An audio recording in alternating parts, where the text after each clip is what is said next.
नमस्ते सबैजनामा। आज चाहिँ पुराणको 6औं दिन। सधैँ चाहिँ आज पनि एकदमै विशेष दिन छ है। एकदम रमाइलो, बिहानको आरती, भजन, कीर्तन, नाचगान सँगै एकदमै रमाइलो भएको थियो। यता हाम्रो अङ्कल बुनिया बनाउने तयारी गर्दै हुनुहुन्छ। अङ्कललाई एकदम धमाधम हुन्छ के जहिले पुरी बनाउन, सब्जी, अचार सब मिलेर गर्नुहुन्छ। अङ्कल यता बुनिया बनाउँदै हुनुहुन्छ, यता पुरी पकाउँदै हुनुहुन्छ, बेल्दै हुनुहुन्छ। दिदी, भाइ, दाजु, अङ्कलहरू सबै मिलेर गर्दै हुनुहुन्छ। यता कोही सुक्खा पुरी बेल्दै हुनुहुन्छ, डल्ला बनाउँदै हुनुहुन्छ, पकाउँदै हुनुहुन्छ। यता पनि एकदमै धमाधम। आज भने नि मैले एकदम विशेष दिन, किनभने आज कृष्ण र रुक्मिणीको विवाहको दिन थियो। यता सबैजना नाच्दै हुनुहुन्थ्यो। अब विवाह पनि सुरु हुन लागेको थियो नि त। आजको माहौल नै फरक थियो के, सबैजना नाचगान, कृष्ण रुक्मिणीको विवाहको वेटिङमा हुनुहुन्थ्यो के। सुन्नु होला सबैजनाले है। विमर्श गर्दै गर्दै जाँदा भगवानले ती सम्पूर्ण सेनाहरूलाई माया रूपी भुमरीमा पारिदिनु भयो। त्यही बिचमा भगवान परब्रह्म परमात्मा श्रीकृष्ण स्वतः आउनुभयो। भगवती रुक्मिणीको दाहिने हातमा समाएर त्यहाँबाट अन्तर्धान भएर भाग्नुभयो। राधे राधे। खोइ कृष्ण अलि अल्छी गर्नुभयो क्या आज? त्यो थाली राखिदिनु। त्यहाँबाट अन्तर्धान भएर यो मण्डप घुमेर आउनु त। यस्तै पल्ट हातमा समाएर यसो घुमेर आउनु। हातमा समाउनु पर्यो रुक्मिणीका।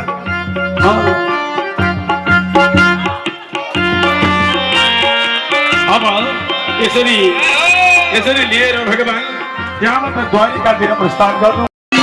अगाडि उभ्याउनु, कोही माला दिनु, आम्ने सामने भएर उभ्याउनु, माला दिनु हातमा। अब मन्त्रका साथमा शुभ लगन भो भनेपछि यहाँले एक आपसमा माला लगाइदिनु। यस्तो आम्ने सामने भएर उभिनु हो, एउटा एउटा माला लिएर।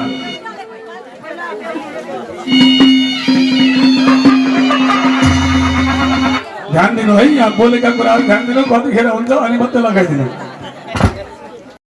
बेला भएपछि है।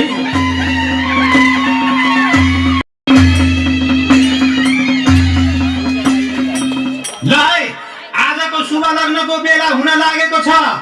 घडीवालाहरू तयार छौ? कन्यादान लिने दिनेहरू तयार छौ? स्वस्ति वाचन गर्ने, होमादि गर्ने ब्राह्मणहरू तयार छौ? बाजा सिरोके कवितेहरू तयार छौ? बन्दुकेहरू तयार छौ? कल्स्यौरी तयार छौ? लग्नका सम्पूर्ण सामग्रीहरू तयार छन्? उसो भए आजको मिति, महिना, गते, बार, तिथि, नक्षत्र, योग, करण, बेला, मुहूर्त, लग्न, नवंशकमा शुभ लगन बोलौ त। घडीको बेला ठिक भयो, भरे घडी डुब्दा घन्टी बजाउनु। शुभ बेला भयो भन्नु। आजको शुभ लग्नको शुभ नवंशक शुभ बेलामा शुभ लगन भयो, शुभ लगन भयो, शुभ लगन भयो।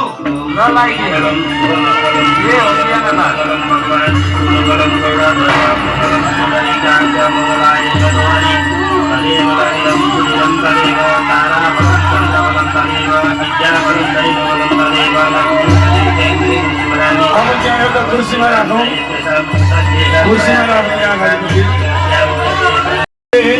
भगवान परब्रह्म परमात्मा श्रीहरिको विवाहमा नृत्य गर्दै गर्दै के घर भाइजो के दिनुपर्ने छ सबै आयोजकर्ता परिवारहरूबाट सुरु गरेर सबैले गर्न सक्नुहुन्छ। पहिले कुर्सीमा राखौँ त त्यहाँ।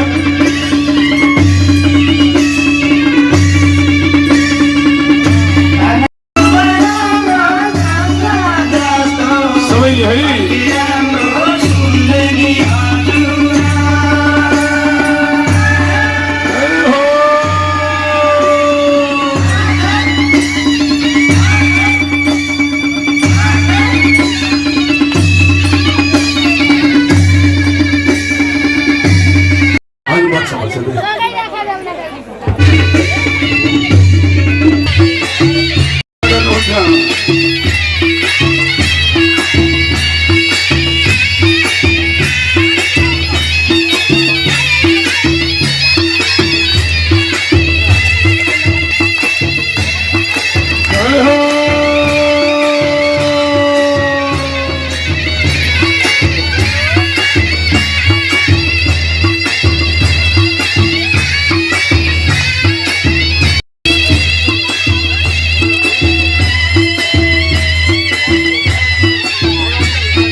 चाहिँ खाजाको तयारी भयो नि त, अनि सबैजना धमाधम बाँड्दै हुनुहुन्छ, खाँदै हुनुहुन्छ, सबैजनालाई धमाधम छ। अनि 2:30 देखि कथा स्टार्ट हुन्छ, त्यो पनि सुन्नु होला है त। बाहिर निक्लेपछि अब उता आफ्ना कक्षामा गएर सुतिन्। यता उषाले सुतेका बेला सपना देखिन्, बन्द कोठामा थिइन्। सपना देखिन् कस्तो त भन्दा अब कुनै परपुरुषलाई देखिन्, परपुरुषलाई देखिन्। अब त्यो सपनामा देखेको परपुरुषलाई विवाहमा नपाए अब उनको बाँच्ने अवस्था भयो, त्यस्तो सपना तिनले देखिन्। अब अरू कोही छैन त्यहाँ त्यो सुनाऊ भने पनि। भोलिपल्ट बिहान चित्रलेखा आइछन्। चित्रलेखा आएपछि अब त भन्नु पर्यो नि, दिदी मैले यस्तो यस्तो प्रकारको सपना देखेँ राति, अब त्यो पुरुष मसँग नभएदेखि म बाँच्न सक्दिनँ भनेपछि राधे राधे भनेपछि अब चित्रलेखाले सोधिन्छन्, होइन देख्न त देख्यौ, कहाँ देख्यौ त, कहाँ छ तिम्रो सपनामा देखेको तिम्रो चित्तलाई चोरेर लाने व्यक्ति भन्नु, त्यो त थाहा छैन। अब थाहा भएको बुद्ध गरेर लिएर आउनु, होइन थाहा छैन। अब यी चित्रलेखासँग दुईटा विद्या थियो। के विद्या त भन्दा एउटा संसारमा भएका जीव जन्तु प्राणीको चित्र कोर्न सक्थिन्, अर्को आकाश मार्गबाट जहाँ पनि पुग्न सक्थिन् उडेर, यो विद्या थियो यिनीसँग। अब चित्रलेखाले भनिन्छन् त्यसो भए ठिकै छ, तिम्रो सपनीमा आएर तिम्रो चित्तलाई चोरेर लाने व्यक्ति यहाँ छ भन्ने कुरो थाहा छैन भने अब म संसारका प्राणीहरूको जीवहरूको चित्र बनाउँछु, तिमी हेर्दै जाऊ, तिमीले देखेको व्यक्ति आएपछि यो हो भन्ने भने त्यहाँबाट चित्रलेखा अब कोर्न थाल्ने चित्र। सबैभन्दा संसारमा राम्रा को हुन्छ थाहा छ? हामी हो। राधे राधे। आजको दिन चाहिँ यसरी नै रमाइलो तरिकाले बित्यो। यहाँ बेलुकाको खानाको तयारी गर्दै हुनुहुन्छ मम्मी आन्टीहरू सबै मिलेर।